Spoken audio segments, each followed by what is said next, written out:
యోసేపు గురించి చూసాము గత వారము. ఎలాగ ఫరోకి అడ్వైస్ ఇచ్చాడు. అయ్యా 7 సంవత్సరములు సమృద్ధి, 7 సంవత్సరములు కరువు. కాలం మారుతుంది, సమృద్ధి కాలం వస్తుంది, దాని తర్వాత కరువు కాలం వస్తుంది. సమృద్ధి తర్వాత కరువు ఉంది, ఫర్ షూర్ తప్పించుకోలేవు. ఇది దేవుడు నిర్ణయించింది, నిర్మాణించింది. What God has established. 2 సార్లు దేవుడు నీతో చెప్పాడు కాబట్టి, 2 దర్శనాలు కనబడ్డాయి కాబట్టి ఇది దేవుడు నిర్మాణించింది. ఇది ఇంకా ఎవ్వరు మార్చలేరు. నీవు ఏదైనా చేయాలంటే దీని కొరకు సిద్ధపడతావు మాత్రమే. Get ready to face this, get ready to handle this, get ready to go through this. ఆయన చెప్తాడు ఫరోతో, మంచి అడ్వైస్ ఇస్తున్నాడు.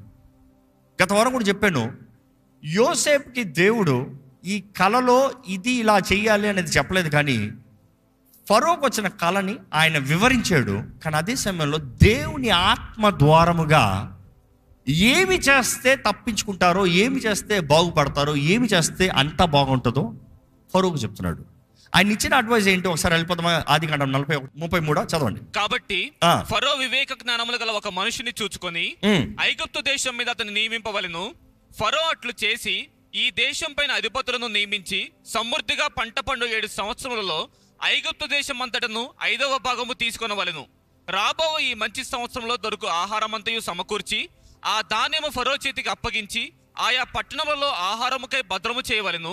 కరువు చేత ఈ దేశం నశించిపోకుండా ఆ ఆహారము ఐగుప్తు దేశంలో రాబో కరువు సంవత్సరంలో 7ంటికి ఈ దేశమందు సంగ్రహముగా నుండునని ఫరోతో చెప్పాను. మనం చూస్తున్నాము ఆయన ఇచ్చిన అడ్వైజ్ ఏంటంటే, 7 సంవత్సరాల సమృద్ధి ఉంటుంది కదా, సమృద్ధి అన్నదప్పుడు కూర్చిపెట్టు, సమృద్ధి ఉన్నదప్పుడు కట్టిపెట్టు, సమృద్ధి ఉన్నదప్పుడు కట్టి దాచిపెట్టు, సమృద్ధి ఉన్నదప్పుడు కూర్చిపెట్టు. ఎంత కూర్చిపెట్టాలి? అంతా కాదు.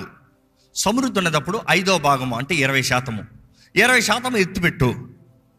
ఈ మాట చెప్పినప్పుడు నేను చాలామందికి గ్రహించుకుంటూ ఉండొచ్చు, 20% అన్నదప్పుడు 20% డబ్బుల గురించి మాట్లాడుతున్నారేమో. Not just money, money is also the thing. You ask any entrepreneur, any businessman, he'll tell you the same. But then it is not just money. ఈరోజు చాలామంది డబ్బులు చేసి పెట్టుకున్నారు, స్థలాలు చేసి పెట్టుకున్నారు, ఆస్తులు చేసి పెట్టుకున్నారు. ప్రయోజనం ఏముంది? ఒంటరి బ్రతుకు. మా పక్కన ఎవరు మనుషులు లేరు. మనుషులు లాగానే ఎంత పెద్ద బంగ్లాలో ఒకటి అంటే ఏం ప్రయోజనం అండి? దెయ్యాలు బూత్ అంటారు, అవునా? బూత్ బంగ్లాలు అంటారు కదా, దెయ్యాలు తిరుగుతాయి అక్కడ అంటారు. ఎందుకంటే మనుషుడు కట్టింది, మనుషుడు లేకపోతే దురాత్మలు రెడీగా ఉంటాయంట, తీసుకుంటాను నాకు కావాలని. ఈరోజు చాలామంది ఎవరు లేని బ్రతుకు. If you're thinking I'm talking about money, nay I'm talking about people. Yosepu ఇచ్చిన అడ్వైస్ దగ్గర నుంచి మనం ఈరోజు తీసుకుని చేయాలంటే, నీ జీవితంలో సమృద్ధి ఉన్నదప్పుడు, నీ జీవితం బాగుందప్పుడు, నీ జీవితం ఎదిగేటప్పుడు, when you're successful, build relationships, build people. నీవెవరికైనా సహాయం నిలబడాలి, నీవెవరి పక్షాన నిలబడాలి, నీవెవరినైనా లేవనెత్తాలి, నువ్వెవరికైనా ఏదైనా నేర్పించాలి, నువ్వెవరికైనా ఏదైనా పంచాలి. నీ దగ్గర కలిగింది, నీకు ఉన్న సమృద్ధిని ఎవరికైనా ఏదైనా ఇవ్వాలి. ఎవరికైనా ఇచ్చిన వాళ్ళు ఉన్నారా? వద్దులే, చేతులు ఎత్తొద్దులే. ఈరోజు చాలామంది నాకే నేనే. ఎవరన్నా సక్సెస్ఫుల్గా ఉంటే ఇంకెవరి చోటుకి వెళ్ళరంట. వీరికి నా డబ్బులు కావాలంట, వీళ్ళకి నేను కావాలంట. ఎప్పుడు జ్ఞాపకం వచ్చానంట నేను, ఎక్కడ పోయారో ఇంతకాలం. You see they treat people so arrogantly. జాగ్రత్త, what goes around comes around అంటారు కదా. నువ్వు ఎట్లా పోయావో అట్లా వస్తుంది నీకు దెబ్బ. జాగ్రత్త, కాలం మారుతుంది, నీకు కూడా సమృద్ధి పోయి కరువు వస్తుంది. అప్పుడు నువ్వు కూడా అనుభవిస్తావు. నువ్వు అలాంటి అనుభవించుకోవడానికి జ్ఞానివి అయితే యువర్ సేఫ్. ఎలాగ సేఫ్?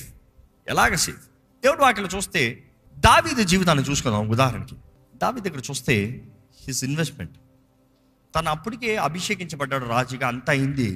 కానీ సౌలు తరుగుతూ ఉంటే అభిషేకించబడిన వాడిని నేనేమి చేయనని చెప్పి ఆయన పారిపోతున్నాడు.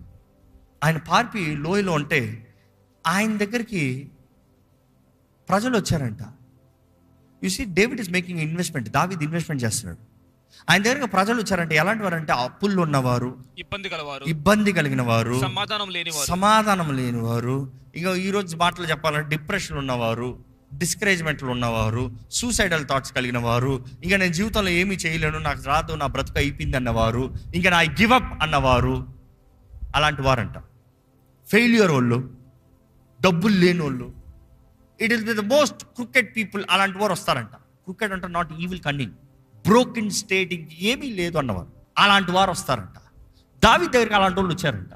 అలాంటి వారు వస్తే దేవుని వాక్యం చెప్తుంది, అలాంటి వారి పైన ఆయన అధిపతిగా ఉన్నాడంట. కానీ దావీదు జీవితంలో కొంచెం దాటి వచ్చేటప్పటికి ఆ ప్రజలు ఎలా మారారు తెలుసా? దావీదు కొరకు ప్రాణం పెట్టే వారిలాగా మారారు. దావీదు ఆశపడింది అట్లా చేసి చూపించే వారిలాగా మారారు. ఒక్కసారి ఆ మాట చూద్దామండి. 2 సమూయేలు 23:8 నుండి చదువుదాం. దావీదు అనుచరులలో బలాఢ్యులు ఎవరనగా ఏషేబేషబే తను ముఖ్యుడగు తక్మోనీయుడు. అతడు ఒక యుద్ధములో 800 మందిని హతము చేసెను. ఒక్క యుద్ధంలో ఎంతమందిని హతం చేశాడంట? 800 మంది. ఒక్క మనిషి 800 మందిని చంపాడంట. పా, ఎలాంటి వాళ్ళు వీళ్ళందరూ? ఒకప్పుడు ఇబ్బందుల్లో ఉన్నవారు, ఇక్కట్లు ఉన్నవారు, తునీకరించబడిన వారు, రాజు అని ఎవరు లేరు, అందుకని వీళ్ళ దగ్గరికి వచ్చారు. ఆదరిస్తానికి ఎవరు లేరు, ఆదరణ పొందడానికి ఈయన దగ్గరికి వచ్చారు. Left out by people, but then he grew them up. ఈయన పెంచాడు. కానీ ఎలాంటి వాడు ఎలా ఉన్నాడంట? ఒక్కడు 800 మందిని చంపగలిగాడంట. పా, అంటే తన స్టామినా ఎలా ఉందనుకుని చూడండి. మన సినిమాల్లో ఒకడు 10 మందిని కొట్టేలా చూపిస్తారు, నిజంగా పెట్టండి, ఇంపాసిబుల్. కానీ ఇది చరిత్ర. ఒక్కడు 800 మందిని చంపాడు. అదే రీతిగా నెక్స్ట్ చూడండి. ఇతని తరువాతి వాడు అహోహీయుడైన దోదో కుమారుడైన ఎలియాజరు. Second title. ఇతడు దావీదు ముగ్గురు బలాఢ్యుల్లో ఒకడు. యుద్ధమునకు కూడి వచ్చిన ఫిలిస్తీయులు ఇశ్రాయేలును తిరస్కరించి ఢీకొని వచ్చినప్పుడు ఇశ్రాయేలు వెళ్ళిపోగా, ఏంటంట? ఇశ్రాయేల్ని తిరస్కరించి అవమానపరిచి ఫిలిస్తీన్లు వస్తే ఇశ్రాయేల్ వెళ్ళిపోతా ఉంటే వీడు ఒక్కడ నిలబడుతున్నాడంట. అంటే ఏ ఆత్మ చూస్తున్నాం ఈయనలో? దావీదు పైన ఉన్న అధ్యాత్మ. ఈ సున్నతి లేని ఫిలిస్తీనుడు ఎవడు జీవం కలిగిన దేవుడు నామని అవమానపరుస్తానికి? ఎవడు రైడు జీవం కలిగిన దేవుడు నామని అవమానపరుస్తానికి? నేను వస్తున్నాను, నేను వెళ్ళిన అదే దావీదు స్ట్రాటజీ. ఈ ఒక్క వ్యక్తి వెళ్ళాడంట. చదవండి. ఇతడు లేచి చెయ్యి తిమ్మిరిగొని కత్తి దానికి అంటుకొని పోవు వరకు. ఏంటంట? కత్తి ఎత్తాడంట, చెయ్యి తిమ్మిరి పట్టిందంట. అంటే ఎట్లా ఉంటుంది? అర్థం ఏంటంటే తన పట్టు అంత గట్టిగా అయిపోయింది, తిమ్మిరి పట్టేసింది, ఇంకా బ్లడ్ సర్క్యులేషన్ లేదు. ఆ తిమ్మిరి పట్టిన కూడా కత్తిని వదలలేదంట. అంటుకొని పోవు వరకు ఫిలిస్తీయులను హతము చేయుచూ వచ్చాను. ఆ దినమున యెహోవా ఇశ్రాయేలుకు గొప్ప రక్షణ కలుగజేసెను. యెహోవా ఇశ్రాయేలుకి గొప్ప రక్షణ. ఇంకా మాట చెప్పాలంటే జయము. ఆ ఒక్క మనిషి నిలబడ్డాడంట, వీరుడు, గొప్ప జయము. దాన్ని నెక్స్ట్ చూస్తున్నా ఇంకొక వీరుడు చూడండి. ఇతని తరువాత వారెవరనగా హరారీయుడగు ఆగే కుమారుడైన షమ్మ. ఫిలిస్తీయులు అలచందల చేనిలో గుంపు కూడగా జనులు ఫిలిస్తీయుల ఎదుట నిలవలేక పారిపోయిరి. అప్పుడితడు ఆ చేని మధ్యలో నిలిచి ఫిలిస్తీయులు దాని మీదకి రాకుండా వారిని వెళ్ళగొట్టి వారిని హతము చేయటం వలన యెహోవా ఇశ్రాయేలుకు గొప్ప రక్షణ కలుగజేసెను. గొప్ప రక్షణ ఒక్కడి ద్వారంగా. నెక్స్ట్ ఇంకొక వీరుడు. 30 మంది అధిపతులలో శ్రేష్ఠులైన ముగ్గురు కోతకాలమున అదుల్లాము గుహలోనున్న దావీదు వద్దకు వచ్చినప్పుడు ఫిలిస్తీయులు రేఫాయీము లోయలో దండు దిగి ఉండిరి. ఈ ముగ్గురు చూడండి ఎట్లా ఉన్నారో, ఎట్లా దిగిస్తున్నారు చూడండి. దావీదు దుర్గములో నుండిను ఫిలిస్తీయుల దండు కావలి వారు బెత్లెహేములో ఉండిరి. దావీదు బెత్లెహేము గవిని దగ్గర ఉన్న బావి నీళ్లు ఎవడైనను నాకు తెచ్చి ఇచ్చినట్లా ఎంతో సంతోషించదని అధికారులతో పలుకగా. ఆగండి, దావీదు ఒక చిన్న రిక్వెస్ట్ చెప్తున్నాడంట. అప్పటికి ఫిలిస్తీయులు బెత్లెహేం దగ్గర ఉన్నారంట. ఆ బెత్లెహేం గవిని దగ్గర అంటే అక్కడ చిన్న స్ప్రింగ్ ఫాల్ ఉంటుందండి, ఫ్రెష్ స్ప్రింగ్ వాటర్, సన్నగా ఉంటుంది. అట్లా చిన్నగా వెళ్తుంది నీరు. ఈ రోజు కూడా ఉంటుందా? ఇది ఆ నీరు చాలా స్వీట్గా ఉంటుందంట. దావీదు ఆశపడుతున్నాడంట, ఆహా మా ఊరి నీరు తాగి ఎంతకాలం అయింది, మా ఊరి నీరు తాగాలని ఎంత ఆశగా ఉంది, ఎవరన్నా నీళ్ళు తెచ్చిస్తే బాగుండే అన్నాడంట. అంటే తన పక్కన ఉన్న ముగ్గురు ఏం చేశారు తెలుసా? చదవండి. ఆ ముగ్గురు బలాఢ్యులు ఫిలిస్తీయుల దండు కావలి వారిని ఓడించి దారి చేసుకుని పోయి బెత్లెహేము గవిని దగ్గర ఉన్న బావి నీళ్లు చేది దావీదు వద్దకు తీసుకొని వచ్చిరి. దేని కొరకు? ఆయన తల, మన భాష చెప్పాలంటే మా తల నీళ్ళు అడిగారా అంతే, మా గురు నీళ్ళు అడిగారా అంతే. దావీదుకు నీరు కావాలంట, పద ఎంతమంది ఉందో తెలుసుకుందాం. ఫిలిస్తీయుల సైన్యం దూరిపోదాం పద. వాళ్ళు ఓడించుకుని నీళ్లు తీసుకుని వెళ్ళారంట. అనుకుంటారండి, దావీదు ఎలాంటి వారిలో ఇన్వెస్ట్ చేశాడు? He didn't invest in kingdoms, he didn't invest in armours, he didn't invest in chariots, invested in people. తను ఎవరికైతే అండగా నిలబడ్డారో అలాంటి వారు తనకి ప్రాణం పెడతానికి తెగించారు. దావీదు జీవితంలో చూస్తాము, తను ఎక్కడ ఏది విత్తాలో అక్కడ విత్తాడు. యోసేపు చెప్తున్నాడు, సమృద్ధి ఉన్నదప్పుడే చేయగలిగింది చెయ్యి, సమృద్ధి ఉన్నదప్పుడే చేయగలిగింది చెయ్యి, సమృద్ధి ఉన్నదప్పుడు ఏదైతే చేస్తారో చెయ్యి. కొంతమంది ఉంటారు ద్రోహం చేసేవారు, కొంతమంది ఉంటారు స్వార్థానికి వాడుకునేవారు, కొంతమంది ఉంటారు మనం ఎంత చేసినా కృతజ్ఞత లేనివారు. Forgive them, ignore them, let them go. దేవుని వాక్యంలో నేను ఒకటి గమనించానండి, నా జీవితంలో కూడా నేను చూశాను.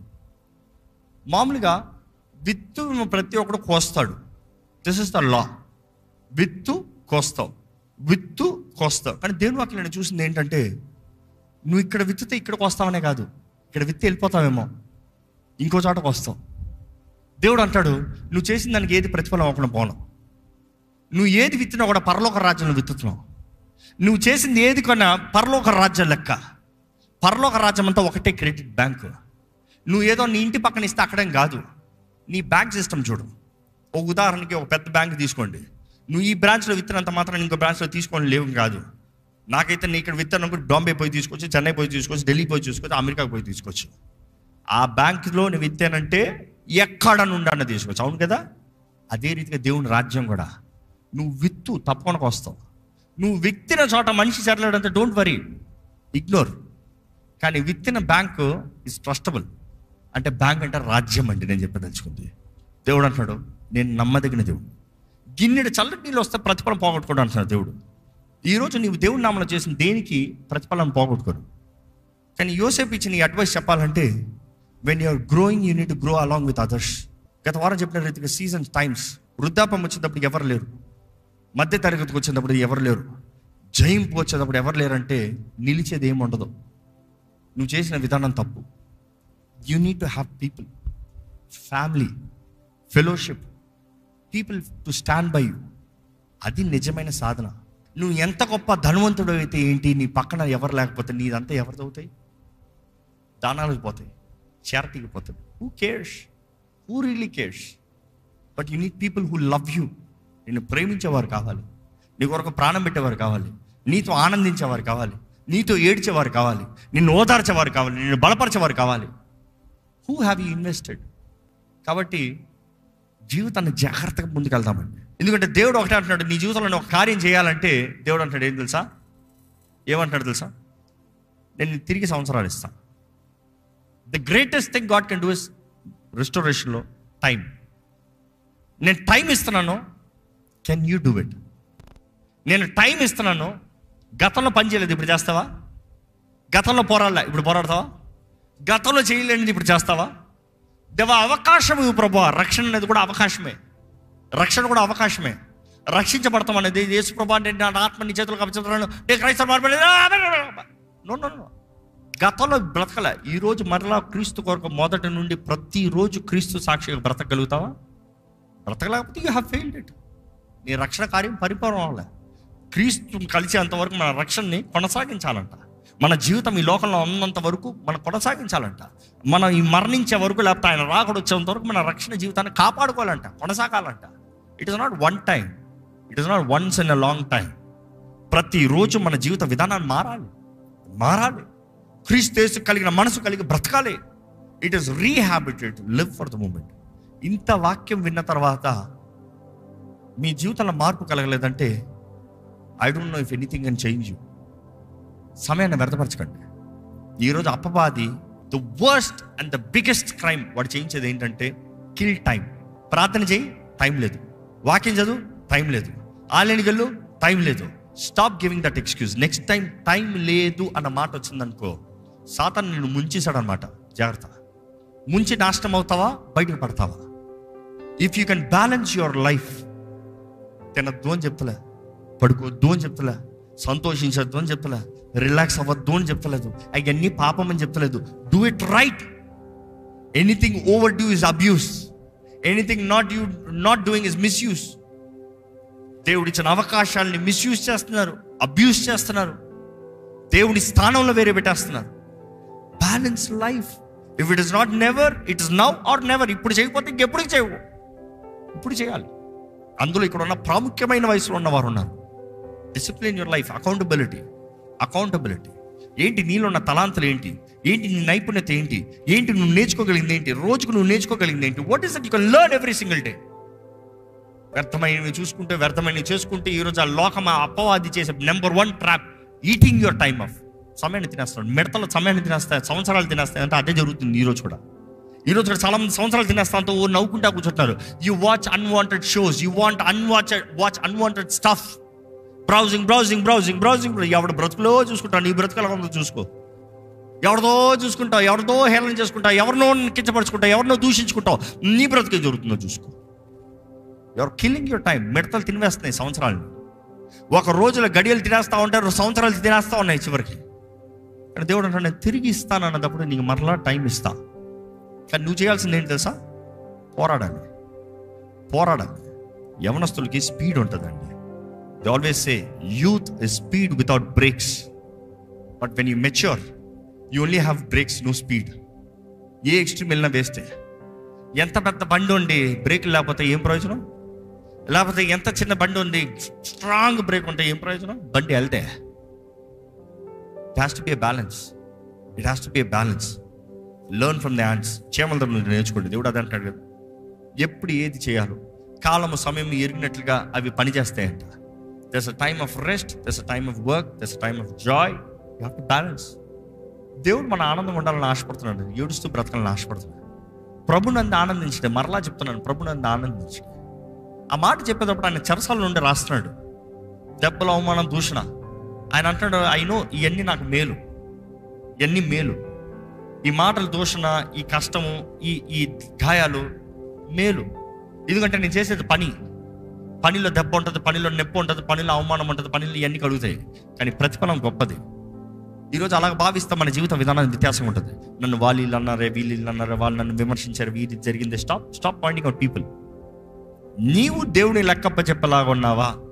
ఎందుకంటే న్యాయాధిపతి ఆయనే. ఆయన ఒక్కడే న్యాయాధిపతి. ఆయన ఇచ్చిన అవకాశాలు మన శరీరంలో సద్విపరుచుకుంటే మన గమ్యము ఘనంగా ఉంటుంది. నా ఆశ కూడా దావీదుకి చూడండి, ఎలాగైతే తన సైన్యం ఎలాగ నిలబడ్డారు. దావీదు ఉన్నంత వరకు ఓటమన్న మాట లేదు అక్కడ. ఆయన చేసిన పిచ్చి పనులు, తప్పు పనులకి 2-3 అవమానాలు. కానీ దేవుడు ఎంత ఘనత అంత ఘనత. అవునా కదా? ఎంతగా హెచ్చించబడ్డాడు. నా హృదయానుసారమైన వ్యక్తి, ఎంత ఘనుడైన వ్యక్తి. దావీదు గురించి చెప్తే చాలా మంది, దావీదు పాపం చేయలేదా? ఎవరు పాపం చేయని ఉన్నాడు? ఎవరిలో లోపం లేని ఉన్నాడు? నువ్వు ఎన్నిసార్లు పాపం చేసావు? దావీదు 1-2 సార్లు కనబడుతుందేమో, కానీ నీవు ఎన్నిసార్లు? But your trying to say పాపం చేయలేదా? కానీ వాక్యం తెలియజేస్తుంది, కృప కనికరం కలిగిన దేవుడు నిబంధన చేశాడు అనుకో, ఆ నిబంధనలో నీ తప్పులు కాదు చూసేది. నువ్వు ఒప్పుకున్నావా, బ్రతుకుని బాగుపరుస్తాడు. దావీదు పాపం చేశాడు, చేయలేదని చెప్తలే. ఒప్పుకున్నాడా? సరిదిద్దుకున్నాడా? బాగు చేసుకున్నాడా? మరలా చేయకుండా ఉన్నాడా? That is the result. That's why he is the greatest, he is the one of the best. నీ నామాన్ని గొప్ప నామంగా చేస్తాను దావీదు. నిన్ను అందరిలో గణునిగా చేస్తాను దావీదు. I will make your name great, I will make you great. ఆ నామాన్ని గొప్ప చేస్తామన్న దాంట్లో అర్థం ఏంటి తెలుసా? మనిషి గొప్పవాడు అంటే ఈరోజు ఉంటాడు, రేపు కనబడ్డు. కానీ నామం అనేది తరాలకు ఉంటుందంట. అబ్రహాము దేవా అని పిలుస్తున్నారు. అంటే ఏంటి?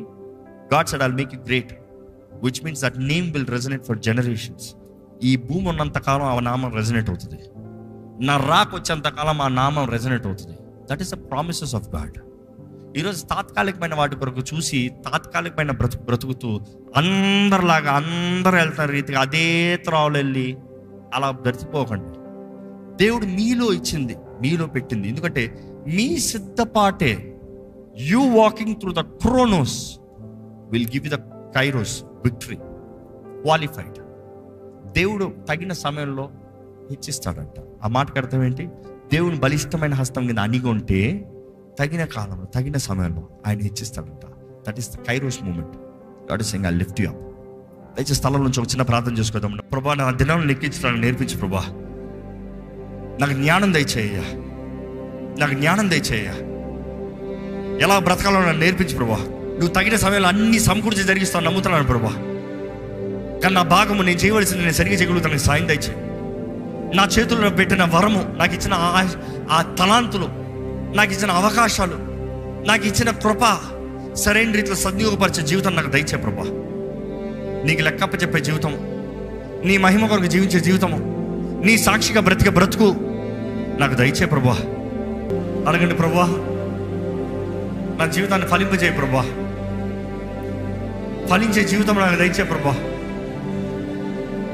అయ్యా నీలో ఉండి నీలో బ్రతుకు నాకు దయచే ప్రభా. Give me life that will give fruit, bear much fruit. నీలో ఉంటేనే కానీ నేను ఏది చేయలేను ప్రభా. అయ్యా నువ్వు నా చేతిలో వచ్చి పెట్టిన ప్రతి పనిని సఫలత చూడాలయ్యా. చేతి పనిని ఆశీర్వదిస్తానన్నా, నా చేతికి పనే లేదు ప్రభా. చేసిన చేతి పనిని ఆశీర్వదిస్తానన్నావయ్యా. చిన్నదో పెద్దదో కాదయ్యా, చేస్తే ఆశీర్వదిస్తానంటున్నావు. దేవునితో ఒక నిర్ణయం చేయండి, దయచేసి ప్రార్థన చేయండి. విన్నట్టుగా వెళ్ళిపోతే ప్రయోజనం లేదండి. ఒక ప్రార్థన చేయండి. ఈరోజు దేవుణ్ణి అడగండి, దేవా నా జీవితాన్ని సద్విపరుచుకుంటానయ్యా, నాకు సహాయం దయచేయ్యా. నాలో దాచిపెట్టిన తలాంతులు నాకు తెలుసుకునే కృపణ దయచే ప్రభా. నువ్వు నన్ను ఎలాగైతే తల్లి గర్భంలో రూపించావో దాన్ని తగినట్టుగా బ్రతుకు నాకు దయచే ప్రభా. అయ్యా నాకు నేను వెళ్ళవలసిన త్రోవ నాకు నేర్పించు, నాకు తెలియజేయ ప్రభా. నేను దేవుని కొరకైతే సిద్ధపడతాను, ఆ అవకాశం నాకు ఇచ్చే దేవుడు అయ్యా. నువ్వు నమ్ముతున్నానయ్యా. సిద్ధపాటు లేనిది అవకాశం అడుగుతున్నాను, నన్ను క్షమించయ్యా ప్రభా. నా జీవితంలో కాలము సమయం ఎరిగిన వ్యక్తిగా ఏ సమయంలో ఏ కాలంలో ఏది చేయాలో, ఏ వయసులో ఎలా బ్రతకాలో దాని తగిన దృష్టి దయచేయ్యా. అయ్యా నీ వాక్కు వింటున్నానయ్యా, నీ వాక్కు నేర్చుకుంటున్నాను ప్రభా. ఈరోజు నుండి నీకు నిబంధన చేస్తున్నాను ప్రభా, వాగ్దానం చేస్తున్నానయ్యా. నీతో సమయం అధికంగా గడుపుతానయ్యా. మీరు దయచేసి వ్యక్తిగతంగా దేవునితో ఒక మాట చెప్పండి. నిజంగా దేవునితో సమయం గడపాలని ఆశపడుతున్నారా? Make a commitment with God. ఒక కమిట్మెంట్ చేయండి. ప్రభు మీతో ఏం మాట్లాడదలుచుకుంటున్నాడు, ఏం మాట్లాడుతున్నాడో తెలుసుకోండి. ఆయన స్వరాన్ని వినాలంట. ఆయన స్వరాన్ని వింటామంటే కేవలం చెవుల్లో వింటాం కాదు, ఆయన ఏం మాట్లాడుతున్నాడో గ్రహించుకుంటామండి. నీతో ఏం మాట్లాడుతున్నాడు ప్రభు, ఏంటి ఈరోజు చెప్పేది దేవుడు, ఏంటది నిన్ను చేయమంటున్నాడు, ఏంటది మిమ్మల్ని చేయొద్దంటున్నాడు, ఎలా మిమ్మల్ని బ్రతకమంటున్నాడు, ఎలా మిమ్మల్ని బ్రతకద్దంటున్నాడు. దేవుని వాక్యం కేవలం మనల్ని కించపరిచేది కాదు, మనల్ని గద్దించేది మాత్రం కాదు. మన పొరపాట్లు మన తప్పుల్ని ఎత్తి చూపిస్తుందంట. కానీ అది సరిదిద్దుకుంటే బాగుపరుస్తానికి, మేలుగా మారుస్తానికి, మన జీవితాల్ని ఆయన చక్కగా సుందరంగా మారుస్తానికి ఆశపడుతున్నాడండి ప్రభు. ప్రార్థన. పరిశుద్ధ ప్రేమల తండ్రి, ఇదిగోనయ్యా నీ ప్రజల్ని చూడయ్యా, నీ ప్రజల్ని దర్శించు ప్రభా. నీవు ఎవరితో అయితే మాట్లాడుతున్నావో ఈరోజు వారు నీతో అయ్యో ఒక నిశ్చయత కలిగిన వారుగా, ఒక నమ్మకం కలిగిన వారుగా, ఒక ధైర్యం కలిగిన వారుగా, వారి జీవితంలో నీవు అనుగ్రహించిన ప్రతి తలాంతు వాడుతూ, ఆ తలాంతు ద్వారంగా వారి ద్వారా నీ నామం మహిమపరచబడాలి, వారి జీవితం కట్టబడాలయ్యా. వారికి నీవు ఇచ్చిన తలాంతు, వారికి ఇచ్చిన నైపుణ్యత ప్రభా, వారి జీవితంలో వర్ధిల్తూ నీ నామాన్ని మహిమపరచాలి ప్రభా. సోమర్తనానికి మాలో చోటు ఉండనవద్దు, నిర్లక్ష్యత మాలో చోటు ఉండనవద్దు, అవిశ్వాసానికి మాలో చోటు ఉండనవద్దు, అపనమ్మకానికి మాలో చోటు ఉండనవద్దు. వాక్యానుసారంగా బ్రతుకు మాకు దయచేయ, వాక్యానుసారంగా జీవించే జీవితం మాకు దయచేయ, యథార్థంగా నీ ముందు నిలిచే బ్రతుకు మాకు దయచేయ, నీకు అంగీకారంగా నీకు ఇష్టంగా జీవించే జీవితం మాకు దయచేయ. అయ్యా ఇక్కడ ఎంతోమంది ఎంతో జీవితంలో సమయాన్ని వ్యర్థపరుచుకున్న వారు ఉన్నారు, ఎన్నో అవకాశాలు తరుణాలు పోగొట్టుకుని ఓటంలో ఉన్నవారు ఉన్నారు, ఎంతోమంది ప్రభువా నాకు సహాయం చేయమని అడిగేవారు ఉన్నారు. ఈరోజు విశ్వాసంతో ప్రార్థిస్తున్నాం ప్రభా, you're God of restoration Lord. ఈ సమయం వాగ్దానం, ఈ సంవత్సరం వాగ్దానం చేసావయ్యా, మాకు తిరిగి అనుగ్రహిస్తాను, మిడతలు తిరిగివేసిన సంవత్సరం తిరిగి అనుగ్రహిస్తానని. You will restore the years ప్రభా. మరలా సంవత్సరంలో వచ్చినప్పుడు, మరలా సమయం వచ్చినప్పుడు, మరలా అవకాశం వచ్చినప్పుడు గతంలో చేసిన తప్పులు, గతంలో చేసిన పొరపాటులే చేస్తూ ఉండవద్దయ్యా. నేర్పించు ప్రభా, మాకు నేర్పించయ్యా. కాలము సమయం ఎలా సద్విపరచుకోవాలో, ఎలా బ్రతకాలో teach us to number our days, Lord, so that we may gain a heart of wisdom. ప్రభా జ్ఞానం కలిగిన హృదయం మాకు దయచే, సమయస్ఫూర్తికి జ్ఞానం దయచే, కుటుంబాన్ని కట్టుకునే జ్ఞానం దయచే, నమ్మకంగా బ్రతికే కృపణ దయచే, అభివృద్ధి చెందే జీవితాలు మాకు దయచే ప్రభువా మా పని మేము నమ్మకంగా చేస్తే నువ్వు బహుగా దీవించే దేవుడు అయ్యా. ఇస్సాకు విత్తిన ప్రతి దానికి 100 రెట్ల ప్రతిఫలం చూశాడు అంటే మేము చేసే ప్రతి దానికి 100 రెట్ల ప్రతిఫలాన్ని ఇచ్చే దేవుడు అయ్యా. మేము 1 విత్తితే నువ్వు 100 ఇస్తావయ్యా. ఆ 100 నువ్వు మాకు ఇచ్చే ఘనత, ఆ 100 నువ్వు మాకు ఇచ్చే ఆశీర్వాదం. కానీ ఆ 1 వెతకుండా 100 చూడలేము కదా ప్రభువా. నీ వాక్యం సెలవిసిన రీతిగా కన్నీటితో విత్తువాడు సంతోషంతో వస్తాడు. ఈరోజు మాకు ఇచ్చిన ప్రతి సమయం ఏదో ఒకటి వెత్తాలి, ఏదో ఒకటి చెయ్యాలి, ఏదో ఒకటి సాధించాలి ప్రభా, ఏదో ఒకటి నేర్చుకోవాలి ప్రభా. ఎందుకంటే మా కైరోస్, మా మూమెంట్స్ ఎప్పుడు వస్తుందో, ఏ గడియ ఎప్పుడు వస్తుందో మాకు తెలియదు. కానీ ఆ గడియలో ప్రభా మేము నిలిచేవారుగా ఉండాలి, జయించేవారుగా ఉండాలి, ఎదిగేవారుగా ఉండాలి ప్రభా. ఇక్కడ ఉన్న ప్రతి ఒక్కరిని నువ్వు దర్శించు, వారిలో నీ కార్యం జరిగించు. సమయం పోయినాక హాయ సిద్ధపడేవారుగా, మెలుగుకొండేవారుగా, మా అనుకునేటప్పుడు కాదయ్యా, నీ సమయము, నీ సమయము, నీ చిత్తము, నీవిచ్చే అవకాశం, నీలో బ్రతుకు దయచేయండి. నెల అయిపోతుందయ్యా, ఇంకా మా ముందున్న ఈ 11 సంవత్సరాలు నువ్వు మా కొరకు నిశ్చయించింది, దాచి ఉంచిన దాన్ని స్వతంత్రించుకున్న భాగ్యం దయచేయండి. ఈ సంవత్సరం ముగింపులోకి వచ్చేటప్పుడు మేము గొప్ప జయంతో ఉండాలయ్యా, గొప్ప పంటతో ఉండాలయ్యా, గొప్ప స్థానంలో ఉండాలయ్యా. ఈ సంవత్సరం ప్రారంభానికి, ఈ సంవత్సరం అంతానికి ఎంతో ఘనమైన స్థాయిలో ఉండాలయ్యా. ఇప్పటికే ఈ ఆలయంలో ఎంతో మంది జీవితంలో ఎన్నో గొప్ప కార్యాలు జరిగిస్తున్నాను, దాన్ని బట్టి నేను స్తుతిస్తున్నాను. నీ బిడ్డలకు కావాల్సిన జ్ఞానాన్ని దయచేయండి. వారు చేసే ప్రతి నిర్ణయాలను జ్ఞానం దయచేయండి. జ్ఞానం ద్వారా వారి ఇల్లు కట్టబడటానికి, కుటుంబాలు కట్టబడటానికి, వారి జీవితాలు కట్టబడటానికి, నీ మహిమ కొరకు నిలబడటానికి సాయం దయచేయండి. ఈరోజు విత్తన వాక్యాన్ని ముద్రించి ఫలింపజేయి. నీ రాకడ ఆలస్యమైతే మేమందరం కలిసి ఘనంగా నిన్ను మరలా మహిమపరిచి ఆరాధించే భాగ్యము మాకు అనుగ్రహించమని నజరేయుడైన యేసు నామములో అడిగి వేడుచున్నాం తండ్రి, ఆమేన్. దైవం నీవయ్యా.